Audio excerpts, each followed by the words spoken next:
reka nkwifurize kugira ibihe byiza, nkwifurize kugubwa neza, nkwifurize kugira amahoro y'Imana. Wowe wahisemo gukurikirana ino channel yacu, mubwire ngo ngira ukumva kuri microphone. Rero nitwa Rwema PC Edouard, ndaje kugira ngo tuganire ku makuru y'imikino agiye atandukanye. Wowe uruhanze y'igihugu, uri mu gihugu cyacu, uri ndetse no ku bice bitandukanye byacu by'igihugu, reka nkwifurize kugubwa neza. Rero uko rero nitwa Rwema PC Edouard, ndaje kugira ngo tuganire ku makuru y'imikino agiye atandukanye ari kuvugwa mu Rwanda, i Burayi ndetse no ku mugabane wa Afurika muri rusange. Amakuru y'imikino rero reka tuyarano ngaha mu gihugu cy'u Rwanda. Bamwita Kocha Tarebo, umutoza w'ikipe ya APR, yatanze ikiganiro cyangwa se interview na abanyamakuru avuga yuko ibijyanye no guhemba abakinnyi bitaranozwa, atunga urutoki Ferwafa, avuga yuko yakabaye yarahaye ibihembo bamwe bakinnyi bakina ikipe ya APR Football Club.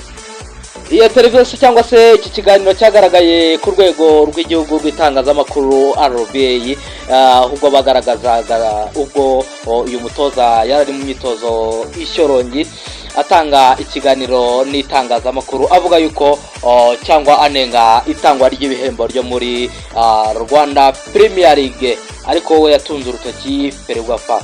Ibihembo rero bya BK Pro League rero yahembye abakinnyi batandukanye barimo bagira umugisha ndetse ihemba n'abatogwi ndetse n'abandi bakinnyi bagiye batandukanye. Rero Tarebu yaje gutanga ikiganiro n'itangazamakuru avuga yuko iri tangwa ry'ibi bihembo ataryishimye cyangwa se atavuga yuko adahamanya naryo igihumbi kw'ijana cyangwa se 100%. Avuga yuko rero bakeneye kwikubita akanyafu, avuga yuko Ferwafa yakabaye ariyo yatanze ibihembo, nyamara ariko ntago ari Ferwafa yatanze ibi bihembo, byatanzwe na BK Pro League. Rero uyu mutoza Tarebo yakomeje agira ati nakabaye nahawe igihembo kuko ningiye mutoza watwaye ibihembo cyangwa se ibikombe byinshi bikinirwa hano ngaha mu gihugu imbere cy'u Rwanda.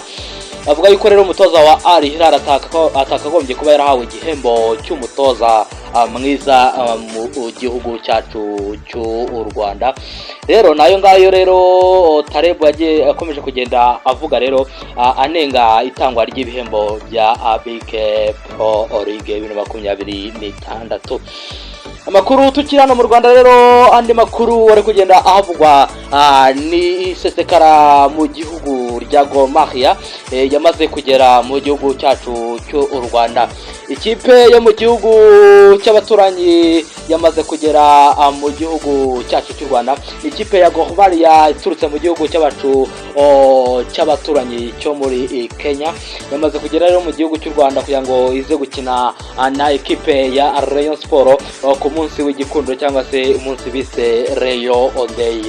Ikipe rero ikaba izakina n'irushanwa ryo mu karere cyangwa se Sekafa. Imikino nayo izabera hano ngaha mu gihugu cy'u Rwanda guhera ku itariki ya 24. Andi makuru wamenya nuko Rutahizamu Junior Kameni uturutse cyangwa se wakiniraga ku mugabane wa Ziam United Arab Emirates, akaba nawe yamaze kusesekara mu gihugu cyacu cy'u Rwanda ubwo aje gukinira ikipe ya Rayon Sport isaro ry'Inyanza kugira ngo aze gushaka ibitego. Rero Junior Kameni aje asanga abandi bakinnyi bashyashya bari muri kampu mu karere ka Gicumbi aho bari gukorera imyitozo. Uyu rero Junior Kameni afite 1.97 ni muremure cyane, biro 82 ni igisimba, ni ingumi, ni igishyitsi kabisa, azaba abimariramo. Uyu rero Rutahizamu Junior Kameni akaba asanze abakinnyi batandukanye barimo nka Issa Ajigiba MVP wo muri shampiyona y'igihugu ya Mali, agasanga umukinnyi top scorer wa Benin bamwita Tiso Oko Ojo, nawe akaba ari muri groupe y'abakinnyi bashyashya barimo gukora imyitozo ku kibuga cya Gicumbi. Rero n'abandi tutibagiye harimo nk'aba Jingle ndetse n'aba Charles Chopa Rawu. Tuvuye rero hano ku mugabane wa Afrika, tuvuye no mu Rwanda twihuse cyane. Mu gihe rero habura igihe gito rero finale y'igikombe cy'isi ikaba mu gihugu cyacu cy'u Rwanda. FIFA yasezereye abasifuzi bose bo muri Argentine mu gikombe cy'isi.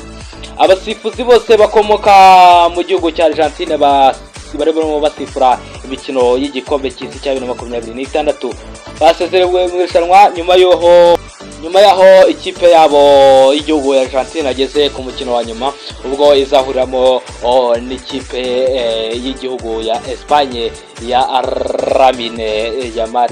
Icyo kwibaza ese nyuma yuko n'ubundi ekipe ya Argentine atsindaga ikipe y'igihugu y'Abongereza ibitego 2-1, ikipe y'igihugu ya Argentine yavuye inyuma ikaza gukora comeback kabisa, ibitego 2 by'ingusho iza kwishyura ikipe y'igihugu ya England cyangwa se Abongereza, nyamara bari babanje igitego 1-0.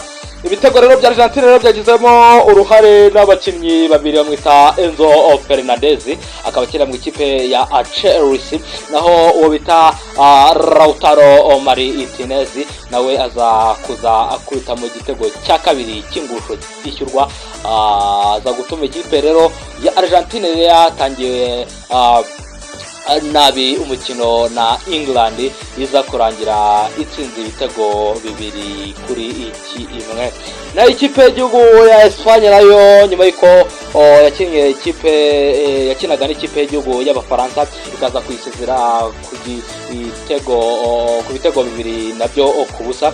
Uyu rero umukino w'Abafaransa na Espagne yari menyereye majezi atukura meza cyane, ariko kuri uyu mukino ntabwo bari bifuze kwambara jezi z'umutuku, ahubwo bari bambaye jezi z'umweru mwinshi zirimo uturongo tujya gusa nka shokora cyangwa se umutuku wijimye. Ikipe rero y'Abafaransa nayo yarasezerewe ubwo izakina umukino wa gatatu cyangwa se umwanya wa gatatu n'ikipe y'igihugu y'Abongereza yatsindwaga n'ikipe y'igihugu ya Argentine. Abongereza n'abasirwaga n'ikipe y'igihugu ya Argentine, Abafaransa basirwaga na Espagne.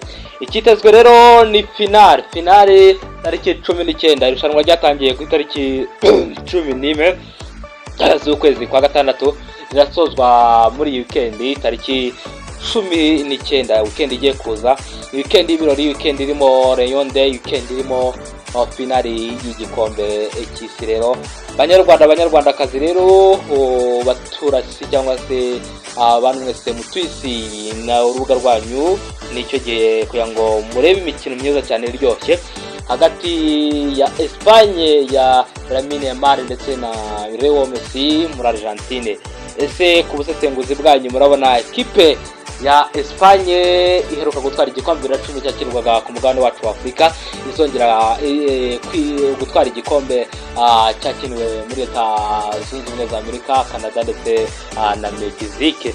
Muratubwira muri comment rero, ndakubwira yuko niba utarakora subscribe usabwa kuyikora kugira ngo ujye ubona amakuru meza nk'aya y'imikino agezweho. Tutarasoza rero indi nkuru iri gucaracara hano umukinnyi w'urundi wakinaga mu ekipe ya Al Hilal ikina hano ngaha muri shampiyona yacu y'igihugu y'u Rwanda BK Pro League 2026 kugeza igihe nazi. Uwo rero uyu mukinnyi gira umugisha w'umurundi akaba nawe yaguzwe miliyoni 5 z'amadolari yerekeza n'ubuntara mu Barabu kugira ngo nawe ajye gukomereza imikino ye cyangwa se kariyeri y'umupira w'amaguru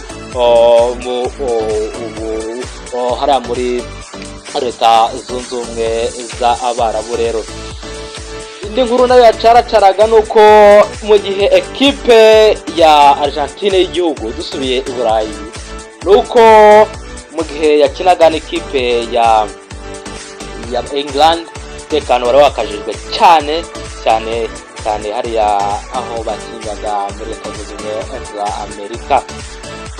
Rero izindi sport update muzamuze kurikirana hano ngaha, ariko nuko icyo wamenya nuko bita Santos yamaze kugenda asinya mu kipe ya Manchester United.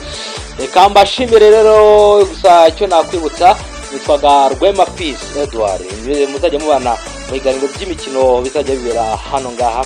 Ikindi kandi nuko niba utarakora subscribe ihutire kuyikanda kugira ngo ujye ubona ibiganiro byiza nk'ibi ngibi. Ikindi kandi niba ubonye amakuru meza nk'aya ngaya ntukayihererane, uyasangiza inshuti zawe. Ubana ku mbuga nkoranyambaga zitandukanye zirimo Instagram, Facebook, WhatsApp ndetse na TikTok. Ahantu hose turahari. Ni YouTube channel nziza cyane, ahangaha niho wakora amakuru ahagezweho. Ciao ciao, bye bye, hasta la vista.